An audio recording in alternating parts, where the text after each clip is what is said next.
మీకు దీపారాధన తెలుసు కదా? ఎందుకు దీపారాధన చేస్తారంటే అసలు ఎప్పుడైనా ఆలోచించారా? అంటే అగ్ని భక్తునికి దేవునికి మధ్య ఉండే ఒక పరమశక్తి దైవం. అంటే మన కోరికలను దైవానికి చేర్చి దైవం నుంచి ఆశీస్సులను ఆ, మనకు చేర్చే ఒక దైవశక్తి అగ్నిదేవుడు.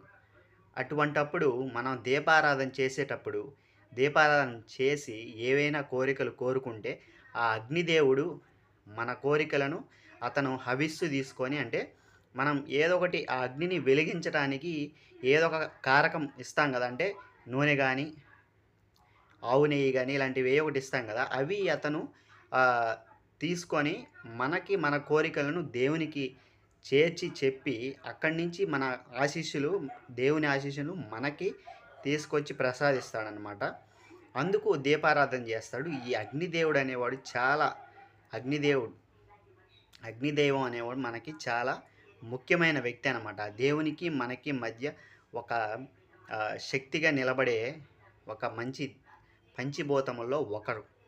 ఇంకా పంచభూతాల గురించి వివరంగా చెప్తాను, ముందు ముందు వీడియోస్లో వస్తాయి.